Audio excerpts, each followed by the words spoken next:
రీజియన్లో అదో చిన్న mining town. ఆ టౌన్ పేరు హాంగ్టన్. అక్కడి హిల్ సైడ్ శ్మశాన వాటిక గురించి ఇప్పుడు మనం చెప్పుకుంటున్నాం.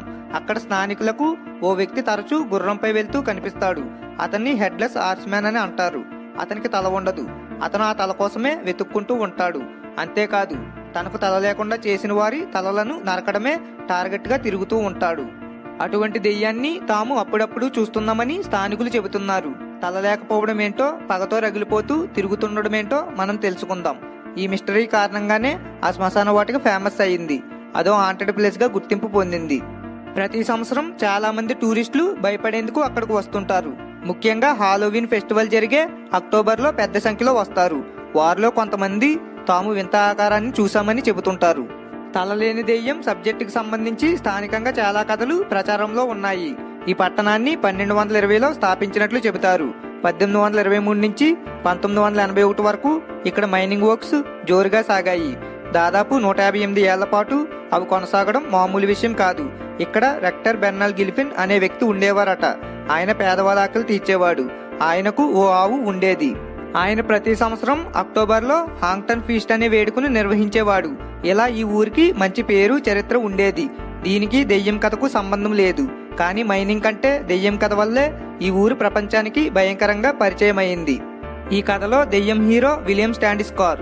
ఇతను ఇక్కడ శ్మశానం దగ్గరున్న కొండ ఎక్కి జారి కింద పడ్డాడు, చనిపోయాడు.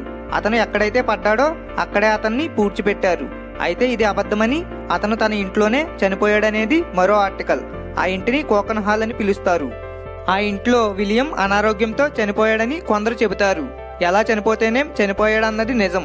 అతన్ని శ్మశాన వాటికలో 1856 జూలైలో పూడ్చిపెట్టారన్నది కఠిన నిజం. అతనే తలలేని దెయ్యంగా మారాడన్నది స్థానికుల మాట. చనిపోయినప్పుడు తలతోనే పూడ్చిపెట్టారు కదా, మరి తల ఏమైందో ఇప్పుడు తెలుసుకుందాం. విలియం చనిపోయిన 114 సంవత్సరాల తర్వాత, అంటే 1970లో జరిగిందో విచిత్ర ఘటన. కొంతమంది ఆవారాగాళ్లు ఆ శ్మశానంలోకి వెళ్లారు. కుదిరిలేని వాళ్ళు పగిలిపోయి ఉన్న సమాధిని కొల్లగొట్టారు. లోపల అస్థిపంజరం కనిపించింది. వాళ్ళు దాని పుర్రెను బయటకు తీశారు. బంతాట ఆడినట్లుగా అలా అలా దాన్ని కాళ్లతో తన్నుకుంటూ తీసుకుపోయారు. అక్కడికి దగ్గరలో మనుషులు పెద్దగా తిరగని ఓ వీధి ఉంది. ఆ వీధిలోకి పుర్రెను తీసుకెళ్లి ఇష్టమొచ్చినట్లు ఆడుకున్నారు. ఆ తర్వాత వాళ్ళు ఆ పుర్రెను ఏం చేశారో ఎవరికీ తెలియదు. అంతే, అప్పటి నుంచి విలియం గుర్రంపై తల లేకుండా తిరుగుతూ తన పుర్రె కోసం వెతుకుతున్నాడని స్థానికులు చెబుతున్నారు. తన పుర్రెను పట్టుకుపోయిన వారిపై పగబెట్టిన విలియం ఆ ఏరియాలో చనిపోయిన ఫేమస్ వ్యక్తులను కలుపుకుని ఓ దెయ్యాల టీం ఏర్పాటు చేసుకున్నాడని, తను బిజీగా ఉన్నప్పుడు ఆ టీం సభ్యులను పంపి శ్మశానం వైపు వచ్చేవారిని భయపెట్టిస్తాడని స్థానికులు చెబుతున్నారు. అక్కడ తరచూ తాము తలలేని దెయ్యం గుర్రం లాంటి ఆకారంపై వెళ్తున్నట్లు తాము చూశామని స్థానికులు చెబుతుంటారు. నిజానికి ఆ శ్మశాన వాటిక గతంలో ఓ మైనింగ్ గని. 1854లో ఆ పట్టణంలో కలరా సోకడంతో చాలా మంది చనిపోయారు. దాంతో ఆ మైనింగ్ ఏరియానే శ్మశాన వాటికగా మార్చారు. 1970లో చివరిసారిగా దానిలో అంత్యక్రియలు జరిపారు.